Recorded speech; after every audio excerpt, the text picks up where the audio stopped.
ஏற்படும் பழுதாலும் வேண்டுமென்றே சிலரின் நடவடிக்கைகளாலும் இந்த மின்வெட்டிற்கு காரணமாக உள்ளது. மின் விநியோக மீட்பு நடவடிக்கைகளை ஒருங்கிணைப்பதற்காக எதிர்பாராமல் இரவு நேரங்களில் ஏற்படும் மின் தடங்களை விரைந்து சரி செய்வதில் 10 உயர்மட்ட கண்காணிப்பு குழுக்கள் 24 மணி நேரமும் கண்காணிக்கப்படுகிறது. விரைவில் இந்த மின்வெட்டு நிலைமை அறவே நீக்கப்படும். ஸ்டாலின் ஏன் போதைப் பொருள் புழக்கத்தை தடுக்கவில்லை? சட்டப்பேரவையில் பேசிய முதலமைச்சர் விஜய் கேள்வி. போதைப் பொருள் நடமாட்டம் அதை கண்ட்ரோல் பண்றதுக்கும் நம்ம அரசு கடுமையான நடவடிக்கைகள் எடுத்துக்கிட்டு இருக்கிறோம். மாண்புமிகு பேரவைத் தலைவர் அவர்களே, இப்ப நான் சொன்ன இந்த பிரச்சனைகள்லாம் 2026 போன மாசம் மே மாசம் 10ஆம் தேதி புதுசா வந்துடல. இதெல்லாம் பல வருஷமா இருக்கிற பிரச்சனைகள் தான், பல வருஷமா கண்டுக்காம விட்ட பிரச்சனைகள் தான். போன ஆட்சியில நடந்ததுக்கெல்லாம் இப்பதான் விடையை கண்டுபிடிக்கிறோம். நம்ம ஆட்சி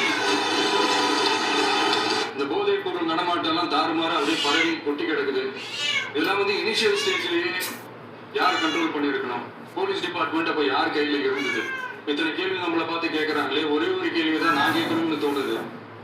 போலீஸ் டிபார்ட்மெண்ட் கையில வச்சுக்கிட்டு பிகினிங்லயே இனிஷியல் ஸ்டேஜ்லயே இந்த போதைப் பொருள் நடமாட்டத்தை ஏன் கண்ட்ரோல் பண்ணல? என்ன தெரியுமா? அவங்க தயவால தான் நம்ம ஆட்சி நடக்குதான். மக்கள் தயவால இந்த ஆட்சி நடந்துகிட்டு இருக்கு.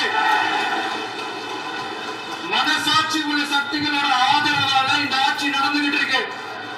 நாங்க தான் அனுப்பி வச்சோம் அப்படின்றாங்களே. அனுப்பி வச்சவங்களுக்கு மினிஸ்ட்ரியில இடம் கொடுத்தா ஏன் கதறீங்க? ஏன் இவ்வளவு கோபம்? ஏன் இவ்வளவு கதறல்? விளக்கிவிட்டதாகவும் பதிலடி. மார்க்சிஸ்ட் கம்யூனிஸ்ட் கட்சி நமக்கு ஆதரவு கொடுத்தது சுயேட்சையை எடுத்த முடிவுன்னு சொல்றாங்க. அதே மாதிரி இந்திய கம்யூனிஸ்ட் கட்சி நமக்கு ஆதரவு கொடுத்தது சுயேட்சையை எடுத்த முடிவுன்னு சொல்றாங்க. இதுல எங்க இருந்து நாங்க தான் அனுப்பி வச்சோம்னா புரியல. மக்களுக்கு நல்லா புரியும். எல்லாத்தையும் தெளிவா பார்த்துக்கிட்டு இருக்காங்க.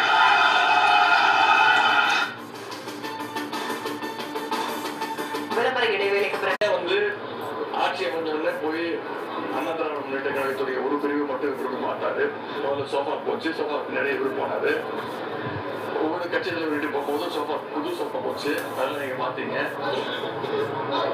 இப்போ அண்ணா திராவிட முன்னேற்ற கழகத்துடைய ஆட்சி அமைந்ததுல இன்னைக்கு வரைக்கும் ஒவ்வொரு சட்டமன்ற உறுப்பினர், அதுவும் அங்க கட்சி அலுவலகத்துல கூட கிடையாது, இங்க சட்டமன்ற கழகத்திலேயே போய் அமைச்சருடைய அறைகளே போய் கட்சியில போய் சேர்ந்துட்டு இருக்காங்க. இவங்க அமைச்சர் சட்டமன்ற உறுப்பினரை ராஜினாமா பண்ணிட்டு மேல அமைச்சரோட ரூம்ல போய் கட்சியில சேர்ந்துக்கிறாங்க.